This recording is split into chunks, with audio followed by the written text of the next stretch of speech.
What are the benefits of a peaceful, amicable divorce process for both partners and children? A peaceful, amicable divorce reduces the stress of the parties and children. Research shows that conflict between the parents is one of the biggest predictors of children doing poorly post final judgment. Parents who are amicable pre divorce usually are amicable when problems arise post final judgment.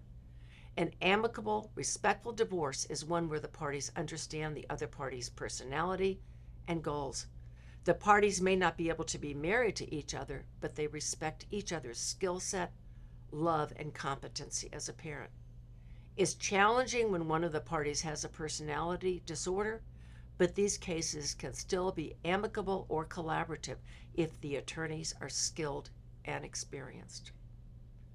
What are some tips for communicating with your ex during the collaborative process? Don't negotiate except in team meetings. Discussing side agreements is one of the quickest ways of derailing the collaborative process. Offline agreements may be poorly communicated or made without considering the big picture. Be respectful. Be transparent. Be goal oriented. Don't be positional. Look at the big picture. Tips for communicating during the mediation process: don't engage. Your spouse may be angry now, or you may be angry. Listen for information which your spouse wants to pass on to you. Be brief, informative, friendly, and firm in your communications. Using a parenting app like Our Family Wizard or Talking Parents can be very helpful and effective. Don't post your feelings or issues on social media. Remember, the judge may be reviewing your communication and actions. Let me give you an example. I had a custody case where I represented the father. The two children were under 5. The mother posted Instagram pictures of herself a couple of weeks before the trial. The pictures were very vulgar and they were taken in the presence of the children. My client received majority time sharing of the children. I had another case where the former wife utilized her position to obtain HIPAA protected information about my client. She was fired and sued for her violation. I have lots of strategies for managing emotions, self-care, and well-being. Family law is stressful to the parties and also the attorneys. I have to be calm when helping my client deal with what could be the worst time of their lives. How do I achieve calmness? I do Ashtanga yoga at least 3 times per week. I swim with a master's group and walk 3 to 4 times per week. I take piano and Spanish lessons. Why do I do all of these activities? Because they bring me inner peace and allow me to give better advice to my clients because my emotions aren't driving the discussions. I am more effective in court. I ask my clients, what are you doing to have fun, to help you find inner peace? If they have stopped doing what brings them fun and peace, I encourage them to return to their activities.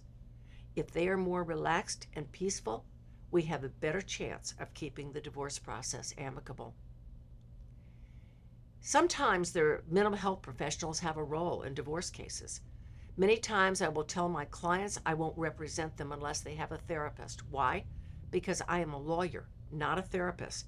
And when my client talks to me about matters which the law can't address, such as processing grief or distress, a therapist is the appropriate professional to assist them.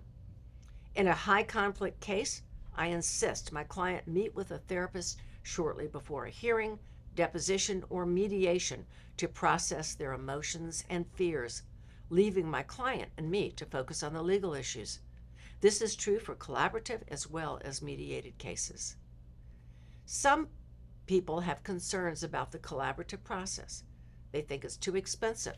However, litigated cases can quickly go into the thousands of dollars. The collaborative process is not cheap, but it's much less expensive than litigation. I had a case involving a 51-year marriage, which resolved in 2 team meetings.